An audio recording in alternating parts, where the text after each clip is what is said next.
ወደ ምንም እንዴት ሰው ይሄዳል? ወዴት እየሄዳችሁ ነው? እንደ ሰኞ አዋዋላችሁ፣ እንደ ማክሰኞ አሰራራችሁ፣ እንደ ሮብ አስተሳሰባችሁ፣ እንደ ሐሙስ ስራችሁ፣ እንደ አርብ ጓደኛ አገናኘታችሁ፣ እንደ ቅዳሜ አመሻሸታችሁ የት የምትደርሱ ይመስላችሁ? ጭንቅላታችን ውስጥ ያለውን ሐሳብ ሁኔታ አስቡትና በጣም ስትረስ ሆነን እንኖራለን። ከዛ ከስትረስ ግን መውጣት አለብን፣ ወስነን መውጣት አለብን። ማንም አይመጣልን። ቤተሰብ፣ ዘመድ፣ ጓደኛ በብዛት ስትረስ የሚጨምርብን ነው ባለ ማወቅ። it's not what you do የምትሰራው አይደለም፣ it's what you think የምታስበው ነው። እና ስታስቡ ትንሽ አበድ ማለት ይፈልጋል። አበድ ማለት መጥፎ መሆን ማለት አይደለም። ከኖርማል ኮሚኒቲው መውጣት አለባችሁ።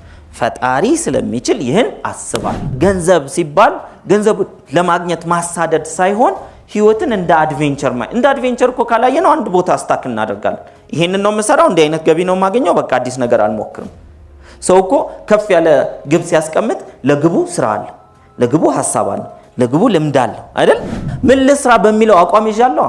ነፋስ አይወስደኝም፣ የሚያበላ ስራ አይወስደኝም። እኔ ለምን ዛሬ ካለሁበት አንስቶ ቀጥታ ቢሊዮነሮች ተርታ የሚከተኝ ነገር ቢኖርና እኔ ካስቀመጥኩት ፕላን ውጪ ከሆነ አልሰራውም። በእውነት እኔ ማን ነኝ ነው የምትሉት? ለሰው አይደለም። ለሰውማ እንደምንም እኩል እንሆናለን።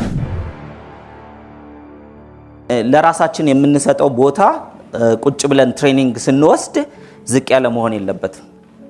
እንደውም ለመማር ቁጭ የሚል ሰው፣ ጆሮውን የሚከፍት ሰው ብዙ የሚያጠራቅም እሱ ነው። እንደ ውቅያኖስ ማለት ነው። ውቅያኖስ ብዙ ውሃ የሚይዘው ምን ስለሚል ነው አሉ?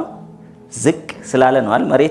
መሬቱ ዝቅ ስላለ ሁሉ ጊዜ እርጥብ ይሆናል ማለት ነው። ተራራስ ደረቱን ስለሚነፋ ደረቅ ነው የሚሆን፣ ወደ ላይ ከፍ ብሎ ስለሚታይ ማለት ነው።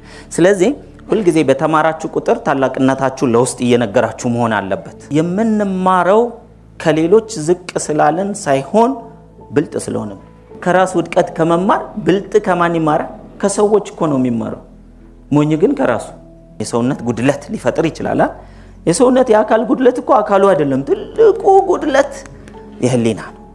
የህሊና ጉድለት ማለት አልችልም፣ አልረባም፣ ዝቅተኛ ነኝ፣ ትንሽ ነኝ። ጥፋት የማይሰራ ሰው የለም። ግን ከጥፋታችን ሁሉ ጊዜ ምን ማድረግ አለብን? መታረም። እየተሻሻልን በእድሜ ሂደት ወደ ላይ ስንሄድ ስህተቶችን በፍጥነት እየቀነስን ትክክሎችን በፍጥነት እየጨመርን ከመጣን እድገት እኮ ማለት እሱ ነው። እድሜ እንደሆነ ዘልዛላ ነው ይባላል። እድሜ ዘልዛላ ነው። ዝም ብትሉም ይሄዳል። ፍሬን መያዝ አይችልም። በተለይ 19 አካባቢ፣ 29 አካባቢ፣ 39 አካባቢ ሰው እኮ በተሰጠው ነገር አሼምድ ከሆነ እጅ ተሰጥቶት አሼምድ፣ ጭንቅላት ተሰጥቶት አሼምድ፣ ህይወት እድሜ ተሰጥቶት አሼምድ ከሆነ አልተሰጠውም ማለት ነው። ትልቅ ኪሳራ ነው። ተሰጥቶንም እንደገና በሱ አዝነንም አይሆንም። ስለዚህ የመጀመሪያው በውስጣችሁ እዚህ እኔ ፍቅር ነኝ፣ እኔ ሰላም ነኝ፣ እኔ ጤና ነኝ ሲባል እንደው አዋጅ ለማወጅ ሳይሆን ለውስጥ ነው። እሺ አለቀ። የመጀመሪያው ሜንታሊቲ እሱ ነው። በእውነት እኔ ማን ነኝ ነው የምትሉት? ለሰው አይደለም። ለሰውማ እንደምንም እኩል እንሆናለን አይደል? የምንገዛው ልብስ፣ የምንናገረው ንግግር። በእርግጥ በራሱ መተማመን ያለው ሰው ኖረ አልኖረ የሚያደርገው ምንድነው?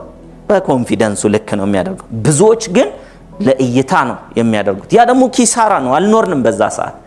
ስለዚህ መጀመሪያው መሆን ያለብን ምንድነው መሰላችሁ? በራስ መተማመናችንን ከፍ ማድረግ። በራስ መተማመናችንን ከጣራው በላይ እናውጣው አላልኩም፣ ግን አፈር ውስጥ ገብቶ ከሆነ ከአፈር ላይ ትንሽ ቢንሳፈፍ ጥሩ ነው። በጣም ተንሳፎም ሰዎች እንዳይጠፉበት ቁጫጭ እንዳንመስለው እኛ ግልጽ ነው። እነዚህ ቁጫጮች እንዳይለን ጠጋ ብሎ ሰው መሆናችንን እየተረዳ እሱም ሰው መሆኑን እየተረዳ። ይሄ በራስ መተማመን ማለት መኩራራት አይደለም። በራስ መተማመን ማለት የተሰጠኝ ምቃይል እንዳለ መገንዘብ ብቻ ነው። ጭንቅላታችን ውስጥ ያለውን ሐሳብ ሁኔታ አስቡትና በጣም ስትረስ ሆነን እንኖራለን። ከዛ ከስትረስ ግን መውጣት አለብን፣ ወስነን መውጣት አለብን። ማንም አይመጣልን። ቤተሰብ፣ ዘመድ፣ ጓደኛ በብዛት ስትረስ የሚጨምርብን ነው ባለ ማወቅ። it's not what you do የምትሰራው አይደለም፣ it's what you think የምታስበው ነው። እና ስታስቡ ትንሽ አበድ ማለት ይፈልጋል። አበድ ማለት መጥፎ መሆን ማለት አይደለም። ከኖርማል ኮሚኒቲው መውጣት አለባችሁ። ፈጣሪ ስለሚችል ይህን አስባለሁ፣ ደጋግሜ አስባለሁ። በዛ ውስጥ እድሉን እሱ ያመጣልኛል። ጸጋውን እሱ ያመጣልኛል፣ በረከቱን እሱ ያመጣልኛል፣ መንገዱን እሱ ያመጣልኛል፣ ዘዴውን፣ ስራውን፣ ውጤቱን ያመጣልኝ። ቁጭ በሉ እኮ አይደለም፣ ተኙ አይደለም። እንደዚህ ይሄን እያሰብን በየቀኑ ምን እናርግ? እየደጋገምን እንስራ። ምን ልስራ በሚለው አቋም ይዣለሁ። ነፋስ አይወስደኝም፣ የሚያበላ ስራ አይወስደኝም። እኔ ለምን ዛሬ ካለሁበት አንስቶ ቀጥታ ቢሊዮነሮች ተርታ የሚከተኝ ነገር ቢኖርና እኔ ካስቀመጥኩት ፕላን ውጪ ከሆነ አልሰራውም።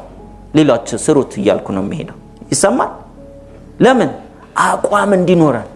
ብዙ ሰው ስላጣ የተገኘን ሁሉ ለመብላት ስለሚሄድ ነው ቫልዩ ያጣ የሚመጣው። ስለዚህ አቋም እንዲኖረን ራሱ ያደርጋል። ገንዘብ ሲባል ገንዘብ ለማግኘት ማሳደድ ሳይሆን ህይወትን እንደ አድቬንቸር እንደ አድቬንቸር እኮ ካላየነው አንድ ቦታ ስታክ እናደርጋለን። ይሄንን ነው የምሰራው፣ እንዲህ አይነት ገቢ ነው የማገኘው፣ በቃ አዲስ ነገር አልሞክርም። ሰው እኮ ከፍ ያለ ግብ ሲያስቀምጥ ለግቡ ስራ አለ፣ ለግቡ ሐሳብ አለ፣ ለግቡ ልምድ አለ አይደል? ለግቡ ስጋትም አለ። አዲስ ግብ ስናስቀምጥ አዲስ ስጋት አለ። አስፈላጊ ክትትልና ቁጥጥርና ይደረግባችሁ። ስለዚህ ወደ ላይ ስትሄዱ የሚያዩዋችሁ ሰዎች ራሱ የተለዩ ይሆናሉ። are you ready? ዝግጁ ናችሁ ሆይ ወደ ላይ ለመሄድ? በመጀመሪያ ዝግጁ ናችሁ ሆይ? ከስራ ጀርባ ዝና ሊመጣ ይችላል፣ ከስራ ጀርባ ገንዘብ ሊመጣ ይችላል። ከስራ ጀርባ ስራ ምላችሁ በትክክለኛ አስተሳሰብ ሆኖ በትክክለኛ አይኪው ስትገነቡ የሚመጡ ውጤቶች አሉ። ፓወር ናቸው። ዛሬ ነው አስቀድማችሁ የምከተለው ነገር ከሃይማኖት ሊሆን ይችላል ከምናምን የጸዳ ነው ብላችሁ ዛሬ ካላስቀመጣችሁ ውሃ ሲወስድ አሳስቆ ነው። ስለዚህ ምን እየሆናችሁ ነው? ዛሬው አያያዛችሁ የዛሬ 5 ዓመት ምን የሚያደርጋችሁ ይመስላችኋል? አዋዋላችሁ የአብዛኛው ሰው ምን የሚያደርገው ይመስላችኋል? ምንም። ወደ ምንም እንዴት ሰው ይሄዳል? ወዴት እየሄዳችሁ ነው? እንደ ሰኞ አዋዋላችሁ፣ እንደ ማክሰኞ አሰራራችሁ፣ እንደ ሮብ አስተሳሰባችሁ፣ እንደ ሐሙስ ስራችሁ፣ እንደ አርብ ጓደኛ አገናኘታችሁ፣ እንደ ቅዳሜ አመሻሸታችሁ የት የምትደርሱ ይመስላችኋል? ኦነስትሊ የት ትደርሳላችሁ? ይሄ በሳምንት አንድ ጊዜ ብቻ ነው ማረጋው የሚባል ነገር አይገነባም ብላችሁ ነው እንደምታስቡት? አይደንቲቲ ሆኖ ይቀመጣል። አንዳንዱ ወደ ውድቀት፣ አንዳንዱ ወደ እድገት። የረጋ ውሃ ወይም ቱቦ ካያችሁ ሰላም ነው መጀመሪያ። እስከ መቼ? እስኪነካ። ተከፍቶ ሲነካካ ግን መንደሩ ሁሉ ይሸታል። እኛም እኮ ስንታይ በውስጣችን ያሉ አስተሳሰቦች፣ አሉታዊ አስተሳሰቦች ተስማምተናቸው ቁጭ ብለናል።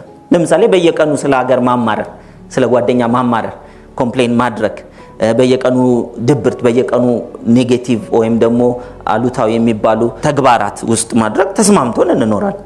ስለዚህ አይሆንም ብሎ ከማሰብ ምን ይሻላል?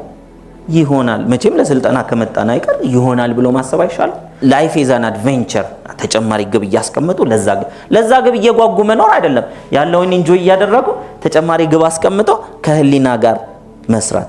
የቱን ፍጪው ዱቄቱን አምጪው ላይ ነኝ ወይንስ በፈጣሪ ህግና ልቦናዬም ህሊናዬም በሚቀበለው ስራ ውስጥ ነው? እነዚህን መወሰን ያስፈልጋል። always remember the process is more important።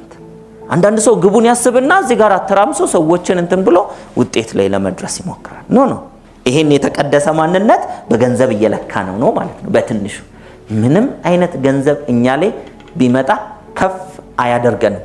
እኛ የተከበርን ምንም አይነት ገንዘብ ዝቅ አያደርገንም። ከፍ እንድንል አይደለም፣ ቢጎድል ችግር ውስጥ ከስትረስ ውስጥ እንድንወጣ ማለት ነው።